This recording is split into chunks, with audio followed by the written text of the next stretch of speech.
Hi friends, welcome back to my channel. Today we are going to see the problem of valuation of goodwill. So discuss let's discuss the meaning of goodwill. Goodwill is an intangible asset but not fictitious. Although it is not tangible asset like plant and machinery, buildings, etc. Nevertheless, it contributes to profit earning capacity of the business. Goodwill is valuable asset if the business concern is profitable, but if the business is suffering from continuous losses, it is valueless. So these are the features of goodwill. Goodwill is incapable to realization separately from business as a whole. That is, goodwill is realizable only if the business is disposed. So next, value of goodwill has no relationship to any cost which might have been incurred to build it. Next, moving on to third feature of goodwill is the value of goodwill may be positive or negative. It is positive when the value of business is more than the value of its net separable assets, and negative then the value of business is less than the separate of its separable assets. So let's see the problem of this valuation of goodwill.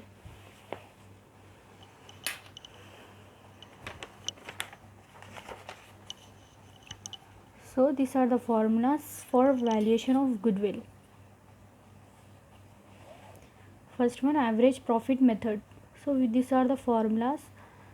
So next is super profit method, and third, capital employed, and fourth step is normal profit, super profit, and goodwill. These are the formulas for doing valuation of goodwill problem. So let's see the problem. Pravek Limited agrees to purchase the business carried by Rohan Limited. Goodwill for the purpose is agreed to be valued at 3 years. Purchase of the weighted average profits of the previous year 5 years.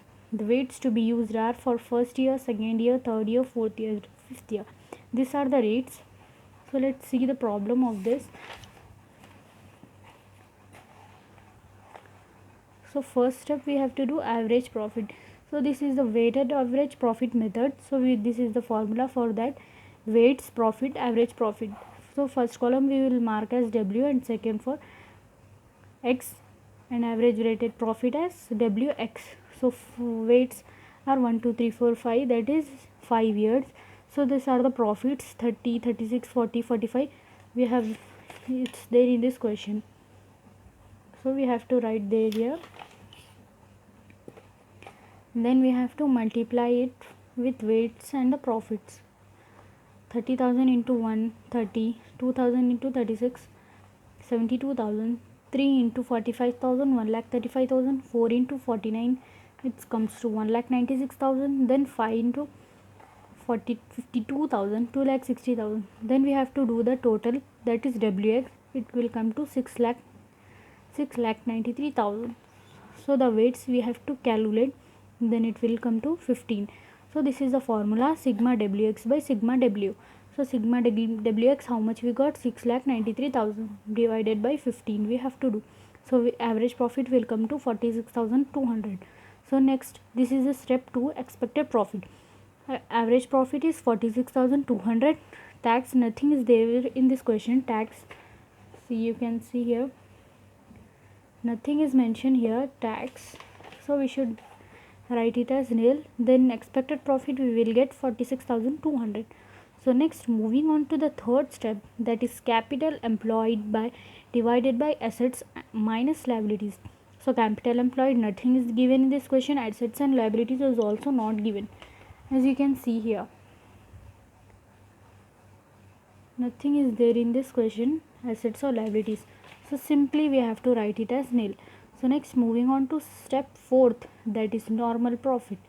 Capital employed divided by normal rate of return divided by 100. So we will not get third step, capital employed. So fourth step is also nil. Next, moving on to step 5th, that is super profit. Expected profit minus normal profit. 46,200 is the expected profit we have got here. So we have to write it here. So nil then its super profit will be 46,200. So goodwill, super profit into purchase year, 46,200 is the super profit into purchase year, 3 years it's given in the question. As you can see, 3 years purchase of the weighted average profits. So we have to multiply with them and it will come to 1,38,600. Hope you like this video. For more videos, subscribe to my channel for more videos, and thanks for watching.